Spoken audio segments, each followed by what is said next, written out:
2018 marks the 40th anniversary of Sydney's first gay Mardi Gras, a timely opportunity to ask ourselves three crucial questions. First, what was it that gave birth to that first gay Mardi Gras? Second, what kind of event was it? Third, what were its ramifications? I shall return to these questions shortly. The 1970s was a decade of great social, political, and cultural change.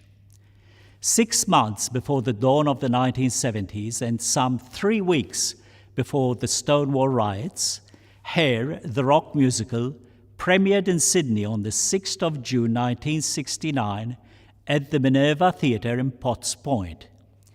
It was the age of Aquarius in the summer of love. Blokes took a liking to long hair. Women burnt their bras. A generation of Australians was out protesting for peace, relishing the opportunity of experimenting with drugs, sex, and rock and roll. Hair denounced the Vietnam War and conscription. It endorsed liberation. It promoted a radical hippie counterculture.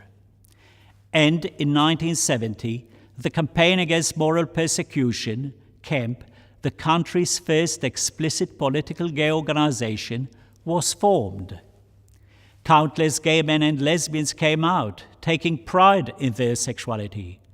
More importantly, they came together to agitate for change. Everyone had his or her own vision of what they wanted changed, their own version of a revolution. 2 years later, in 1972, a political tsunami saw Gough Whitlam elected Prime Minister of Australia.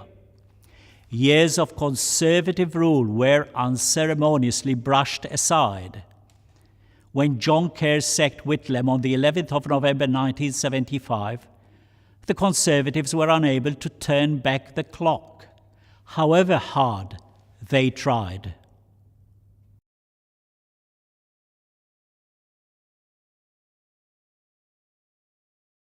In the 1970s, homosexuals led different lives in a different Australia. We had no CDs, no DVDs. We had no mobiles or laptops. We had no Facebook, no Google, no Twitter, no online dating, and no internet. We met at bars.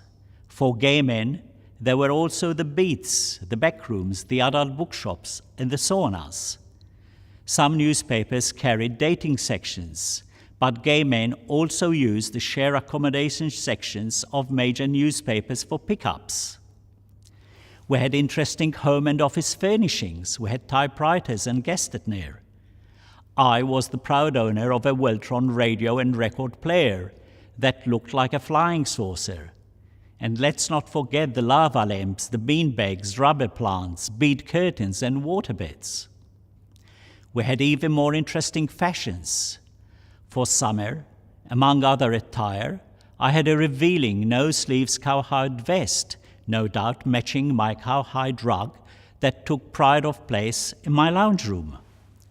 For winter, a long-sleeve unlined blue velvet jacket with intricate yellow, silver, and gold embroidery.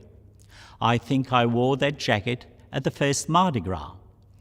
Heads must have turned when I walked around glebe in my velvet jacket. I staggered around on snakeskin platform shoes I bought from Mr. Figgins. I also acquired a pair of lackluster black platform shoes. The decision to dye them conservative blue was not wise. The color turned out to be far more dazzling than I had imagined. The moment I stepped out of my unit in Wigram Road, Glebe, the shoes took a life of their own, most commuters finding it especially challenging not to notice them. Why do I say this? I say it because in the 1970s we used our clothes, our hairdos, and our jewelry to broadcast our homosexuality.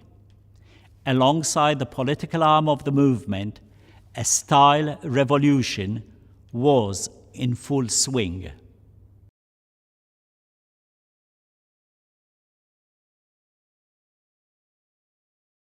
There was a very dark side to the 1970s.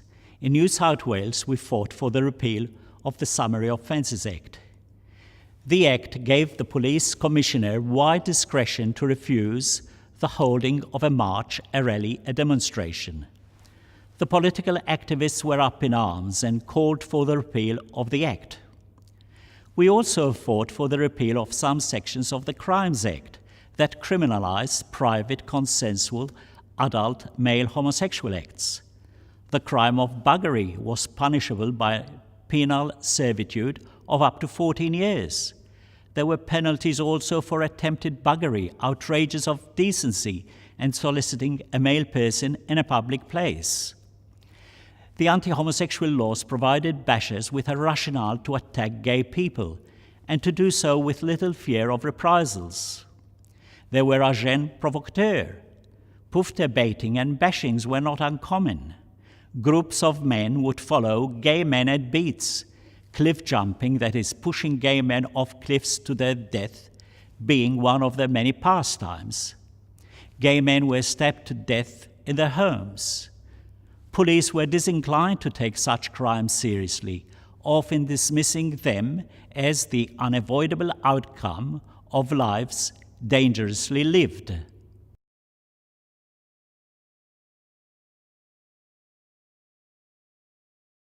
In 1978, Oxford Street was the place to be. At night, gay men colonized the street, many setting aside Friday and Saturday nights for bar hopping, with stopovers for a coffee and a bite to eat in coffee shops like Nana's. Disco bunnies and older bar queens made their way in and out of Capriccios, Palms, Patches, and other gay haunts. The clones opted for Signal, a dimly lit venue in a large warehouse with 3 bars. It was strictly men only. Crown Street was lesbian territory, and Ruby's was their bar. For gay men, Oxford Street between Green Park and Hyde Park was the den of iniquity, peddling pleasure, promiscuity, and political incorrectness. It was the street for unabashed eroticism and sexuality. Some activists shunned Oxford Street. For them, it was a dark wood of capitalism and patriarchy. Marxist, socialist, anarchist, and radical and separatist feminists were not amused.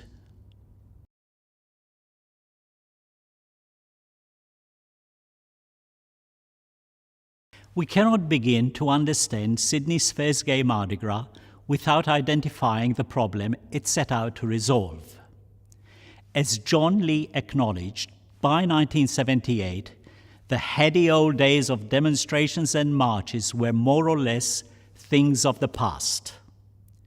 It was as long as 1973 when the last nationally coordinated gay pride marches took place. The same activists were turning up at public events. A conservative federal government looked as if it was unassailable. In New South Wales, the Labour government was dragging its heels on reform. In the United States, a militant anti-homosexual rights campaign was in full swing. On the 8th of March 1978, the Community Participation Committee of the San Francisco Gay Freedom Day Committee for Cultural Affairs sent a letter to friends calling on them to organize gay rights activities for the 25th of June 1978. Australia's response to the call was the International Homosexual Solidarity Day of the 24th of June 1978. Typically, the focus of the day was on political activities, a morning march through the city and an afternoon public meeting at Paddington Town Hall. The great fear was that the same old activists would turn up to these events. So a dance at Petersham Town Hall on the eve of International Homosexual Solidarity Day was planned to attract movement lesbians who were not interested in Oxford Street. The Mardi Gras along Oxford Street, as Mark McMahon had indicated, was for the boys, in the heart of the male gay ghetto. The dance and the Mardi Gras bookended the political events. The three central figures responsible for Sydney's first gay Mardi Gras were members of the Campaign Against Moral Persecution, CAMP. Ron Austin's idea of a street party was a masterstroke. Mark McMahon christened the event Mardi Gras. Lance Gowland made the event a reality. What they all had in mind was an apolitical Mardi Gras. Many of the activists on the fringe of the political arm of the movement put scorn on the idea of a gay Mardi Gras. For all that, many of these activists have taken to formulating narratives of Sydney's first gay Mardi Gras to suit their political agendas. Their claims of what happened on the night of the 24th of June 1978 and the early hours of the next day have become the stuff of legend. We have all been socialized to think of the first gay Mardi Gras as a political demonstration, a protest. But a political event would not have worked its magic. There is no way that gay men would have abandoned the bars along Oxford Street for a political protest. As Lance Gowland has made clear, the bar patrons distrusted the activists, especially those of them who were on the fringe of the political arm of the movement. It is time to confront the menace of promoting a constructed post-truth of alternative facts, and at times self-serving history.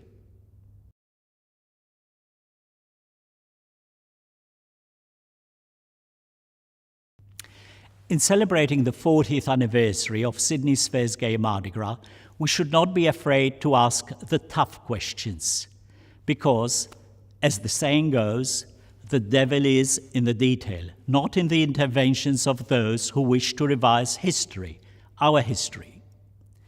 It is now time to tackle the questions I put at the beginning of this discussion. The first question, what was it that gave birth to Sydney's first gay Mardi Gras, almost sounds superfluous. After all, Mardi Gras formed part of International Gay Solidarity Day, Australia's response to the US call to arms. What is there more to add? Such a response, however, fails to address the problem that Ron Austin was grappling with. That problem was the refusal of gay men and lesbians to be part of the political arm of the movement and their great distrusts of the activists and what they were up to. Put bluntly, gay men and lesbians did not identify with the socialist, communist, anarchist, and radical feminist agendas of many of the activists. They saw these activists as incidental homosexuals, to use Gary Witherspoon's phrase. The problem predated International Homosexual Solidarity Day. Ron Austin's primary focus was on resolving that problem, not on adding an extra event on the calendar of International Homosexual Solidarity Day. We now move to the second question. What kind of event was Sydney's first gay Mardi Gras? The first Mardi Gras was not a political demonstration. It was not a protest march. It could not have been a political march, not in the middle of winter, not at 10:30 p.m., not in Oxford Street, where most of those watching would have been gay men. Ron Austin, Lance Gowland, and Mark McMahon did not see Mardi Gras as a political event. Lance Gowland made it very clear that the Gay Solidarity Group, responsible for organizing Homosexual Solidarity Day, refused to organise Sydney's first gay Mardi Gras. Max Pierce, a member of the Gay Solidarity Group, admitted that, and I quote, "We all thought the idea was a bit silly. The Gay Solidarity Group did not even take up the suggestion of a parade as proposed in the letter from San Francisco's Community Participation Committee." Put bluntly, the Gay Solidarity Group could not see past organizing political events. It was unable or unwilling to think outside the box. The third question: what were the ramifications of Sydney's first gay Mardi Gras? There are many. The politics of celebration made inroads into the politics of protest. Within a few years, those who sought to impose their political dogma on the rest of us were sidelined. Former outsiders of the inner sanctum of political activism ultimately made their way into the Mardi Gras parades, to the annoyance of some activists, who to this day continue to complain that Mardi Gras is not political enough. They included artists, musicians, writers, dancers, drag queens, scene queens, disco bunnies, theists, gay businesses, bar owners and patrons, and members of social, cultural, and religious groups. It made the repeal of the Summary Offences Act and some sections of the Crimes Act inevitable. It consolidated Sydney's reputation as the gay and lesbian capital of Australia, and it gave us an annual event that many countries envy. Sydney's first gay Mardi Gras changed our lives. As we approach the 40th anniversary of Sydney's first gay Mardi Gras, we must not forget to honour Ron Austin, Lance Gowden, and Mark McMahon, who in different ways were the architects of Sydney's first gay Mardi Gras. And we must not forget the bar patrons whose voices have been silenced and who have been written out of the narratives or given grudging mention. Have a happy and safe Mardi Gras.